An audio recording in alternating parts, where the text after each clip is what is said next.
Legos theme design. So it's got the little Legos logo around the cuticle area, and then it's got magnetic pieces that look like sets of Lego blocks that you can attach to the end of the nail. And if you don't have those on, it's just a pretty short, kind of standard length, split French tip, half yellow, half red. I guess it's not quite half and half, but you know, part yellow, part red. But then you've got these crazy 3D pieces that you can just kind of snap on and change the, you know, which one's in which place and stuff. It's just a lot of fun and, you know, building stuff. I hope you guys love it as much as I do, and don't forget to click subscribe to see all my future videos as well.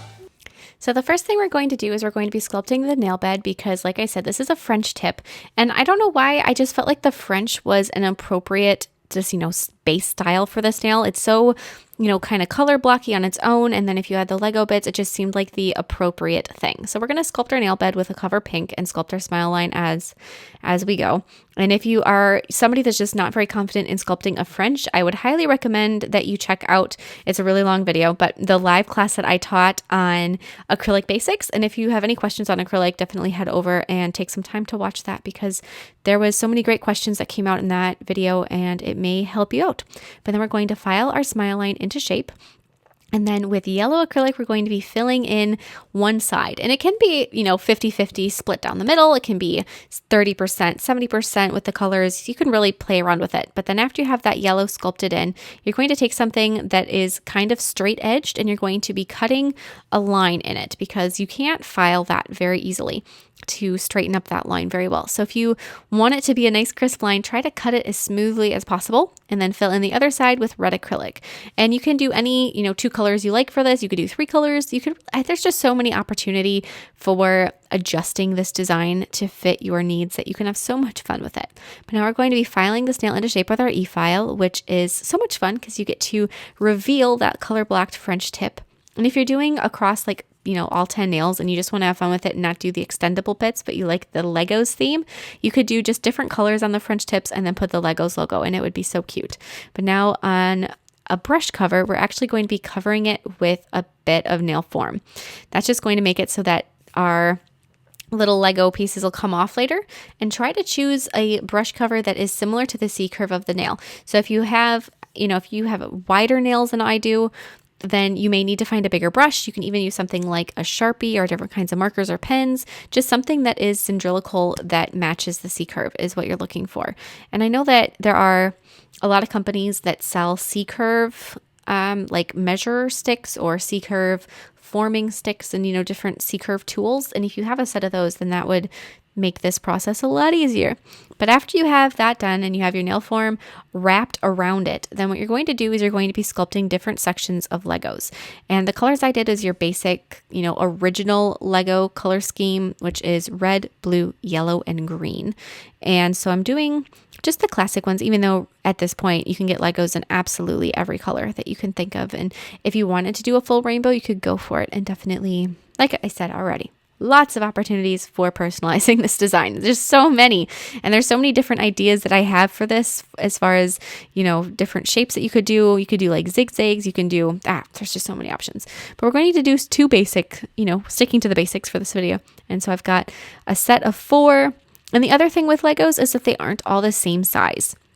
So some of them are, you know, like one skinny section. Some of them are really long. So they don't all have to be exactly the same size when you're making these little sections, which actually kind of alleviates some stress of it because you're not trying to make them all identical and you can just sort of run with it and do what you want. So as you guys see, I did one and now I'm going to be doing another one. I am not doing them the same. I wanted them to be different. So the second one is going to be just a little different configuration of the blocks. And one thing I do want to mention is you guys may have seen I tore off a bit of nail form backing paper and I stuck it to the underside of my nail form that I wrapped around the brush cover. And the reason that was is I didn't want my nail form to stick all the way around that brush cover because it would be very hard to remove. So just placing a piece of paper of any variety underneath it just so that it has a section that isn't stuck down really helped get it off of the brush cover when I was done sculpting. So for this next section, I've got some green and some red already down. And like I said, I'm not doing the same thing as I did for the first one. So I'm just going to make this one a little bit different. And as you're working on these, you could make as many as you wanted. You could make as few as you wanted. You could make some so that every nail could have a different thing and you could swap them out. I mean, there's just so many different ideas that you can go with. The one thing that I would kind of be cognizant of is trying to make them about the same width, so that you don't have some that are really, really wide and some that are very narrow, because that you want them to just kind of flow off the end of the nail and look like they should belong extended off the tip. So just try to keep them about the same width. So then we're going to remove them, and I'm just going to cut along the bottom of the nail form, and it should pop right off. And then we're going to be just taking the blocks and gently filing them just to straighten up some of the edges. If you want to try to file some of the gaps, you can too. I just really wanted to file the outside edge. So now we're going to be gluing our magnets on the underside of the nails. And the hardest part with this is getting them to stand on end, because you want the magnets to be upright. You don't want them to be laying down. So there's the first one glued down, and then after it's glued down, secure it with some clear acrylic so that it does not fall off or get knocked off or something. Because after you do get it glued in that position, you don't want it to go anywhere. So then we're going to glue another magnet to the next piece. So you're going to place a magnet to the one that's in the nail, and then you're going to add some glue to it and glue it to another section. And then after the glue has taken on that next section, you're going to secure it with some clear acrylic.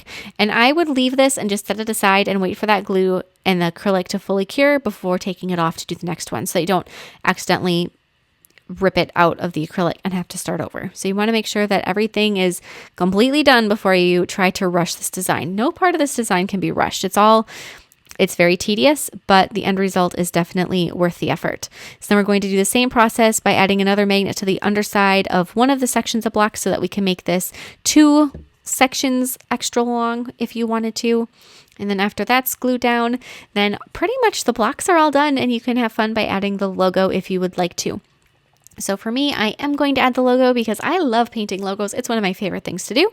So I'm going to do black bubble version of the letters. So when I say a bubble version, you don't have to worry about actually filling in the minutia of the letters, like the, little indent on the G or anything, the middle of the O. You just do kind of the vague outline, which is very kind of cloud-like looking to me for the Legos. So then after you have that done and that black paint has dried, then we're going to be using white paint and we're going to be filling in the different letters. So I started with the E for no real good reason, just where I started. It doesn't matter at this point. And then I'm going to be adding the G and the O, and the Lego font is very rounded. It's actually, to me, it's at odds from what Legos are, because Legos are very rectangular. They're very sharp, straight edges. And then the Lego font is just very, very rounded and very soft looking. So I think it's kind of funny. But after you have all the letters filled in, then you can add a thin outline around the logo with yellow paint.